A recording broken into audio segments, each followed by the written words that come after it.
What's up, YouTube? Welcome back to a new video. If this is your first time here on the channel, thanks for stopping by. Definitely check out some of my other videos, and if you like what you see, go ahead and subscribe. Greatly appreciate it. Guys, it's a new year, which means we're getting some new games. So today I wanted to share with you 8 of my most anticipated games for this year, 2023. Let's get into it. Square Enix has a new video game coming out, guys. This month, it's basically right around the corner. Forspoken is finally coming out. I know it's been riddled with a couple of delays. I know there's a demo out as well. I haven't downloaded the demo, and I really don't plan on doing that. Honestly, I've kind of been sold on this game since I first saw it a couple years ago. It's an action RPG that puts you in the shoes of a young woman who's from New York, and somehow she manages to end up in this fantasy world.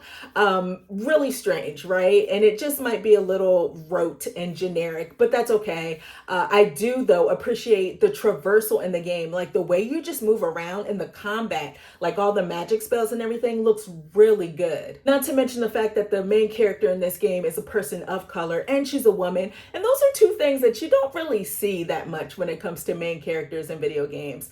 So yeah, Forspoken, definitely a game I'm picking up and I can't wait to play it. Let me start off by saying that I don't particularly care for J.K. Rowling, and I'm just going to be upfront with you guys and say that, right? I don't like what she has said about people that aren't necessarily like her. Her views on society is kind of crazy to me, right? But I will say, I'll give her props, and only props, for the fact that she has created a crazy world when it comes to like the wizarding world, right? Harry Potter is pretty awesome. I wasn't a kid when Harry Potter came out. I read those books as a young adult, and there was something about them that just resonated with me, which is why I am super excited to play Hogwarts Legacy. So back in November, I think it was the day before Thanksgiving, my husband, son, and I went to the Harry Potter Forbidden Forest experience, and it definitely was a vibe. Just walking around through this forest, and there were light shows, there was lights, there was butterbeer. It was just like the Wizarding World all in this forest. It was pretty awesome. The reason I bring that up is because I'm looking for that same vibe in Hogwarts Legacy. I want that magical vibe. Basically, it's an RPG that seems, way deeper than any other Harry Potter game that has ever been released. I'm just excited to start my journey at Hogwarts, to be honest with you. Of course, we're not going to see Harry Potter and the gang just because takes place way before Harry Potter was even thought of, right? But yeah, I can't wait to go to classes and duel, and it's gonna be awesome. I honestly can't wait. I honestly never seriously thought about my top 10 games ever, top 20 games ever. But I'm pretty sure that if I were to make that list, and maybe I'll do that sometime down the line, eventually make a video about it. But I'm pretty sure if I were to do that, one of the games that would be on the list would be a theater rhythm game, guys. So I am super excited to jam out to Theater Rhythm Final Bar Line in February. Can't believe it's coming. I enjoy a good rhythm game. And to be honest, the 2 Theater Rhythm games that came out on the 3DS were just ace. They were like the chef's kiss. They were amazing. I love them. I honestly did. The last time I checked, Final Bar Line is supposed to have 385 songs. That is bananas. 385 songs on the cart.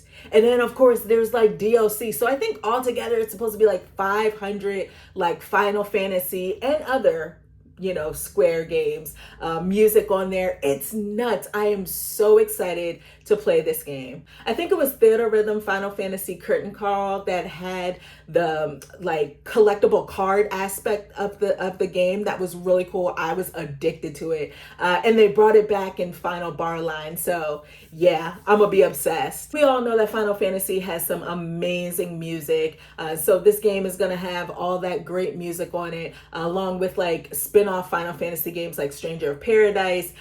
There's also music from, I think, Harvestella, Near, The World Ends With You. It's just mind-blowing how much is going to be added into this game, and I can't wait to let my fingers do the talking on those Joy-Con. I don't even know if I'm saying this right, but Like a Dragon Inshin just looks crazy. It honestly does. A couple of months ago, I finally made it all the way through Yakuza Like a Dragon, and I was really impressed with it. I was one of those people that couldn't wrap my head around the fact that a brawler, an open world, brawler was being turned into an open world JRPG. Nuts. But they somehow managed to do it. So I'm pretty much a fangirl at this point for anything Yakuza. So Like a Dragon Inshin was first released back in like 2014 for the PS3 and the PS4, only in Japan. We never saw it here over in the West, but it looks crazy. I don't know what time period this game is spanning. It's like feudal Japan. I don't know, but I do know that it's basically like all the classic stars from the Yakuza game are acting out like this screenplay. It's like theater, but it's not. I don't know, but it looks crazy. Despite the name being Like a Dragon, it doesn't have the same gameplay as Yakuza Like a Dragon. It's not a JRPG. We're back to the brawler, and I'm okay with that. You got all these different stances. You got sword play, gun play. Man, where am I going to get all the time to play these games? I'm not going to front. I'm not the biggest Star Wars fan. I've seen all the Star Wars movies, haven't seen the shows. My son and my husband are all into Star Wars. Me, on the other hand, I'm not.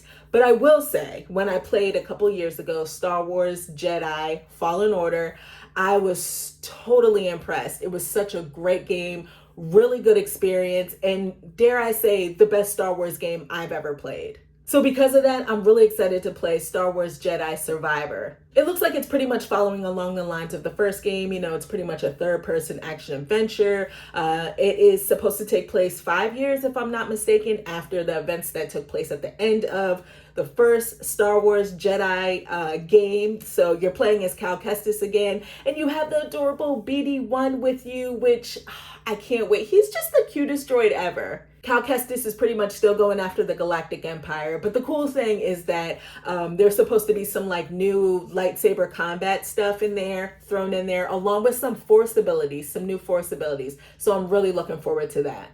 So if I had to choose one game that I'm most excited for in 2023, that game would probably be The Legend of Zelda: Tears of the Kingdom.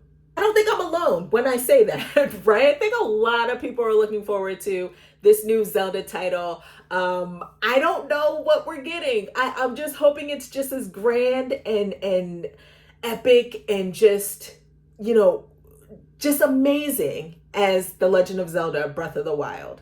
It's really funny because as much as I love The Legend of Zelda: The Breath of the Wild, when I first started playing it, I want to say the first 5 hours, I was kind of like, what the hell have they done to my Zelda? The fact that there was like that weapon degradation and, the open worldness of it, it just wasn't clicking with me at first. And after that, it was just crazy. Like, it was that whole aspect of you literally see something far off and it's all about you like trekking to get there. It literally felt like an adventure. So you know what? Tears of the Kingdom, that's all I'm really going to say. I'm really excited for Tears of the Kingdom. I'm pretty sure you guys are too. Marvel's Spider-Man 2 is supposed to come out this year. Do you guys think it's coming out this year?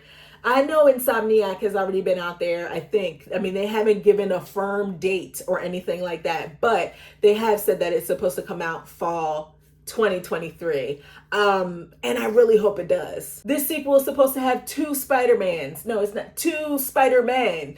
Peter Parker and Miles Morales. Is it Spider-Mans or Spider-Man? I don't know, whatever the case may be, you got 2 of them out there and you're basically taking down Venom. I'd love to see what other baddies we're going to be taking down. But yeah, fingers crossed, guys, honestly, that this game comes out this year. I think it'll be really dope. Like I said, Insomniac makes great stuff. The last game that I'm really looking forward to comes out in June. It's Master Detective Archives Rain Code. This is the new Spike Chunsoft joint.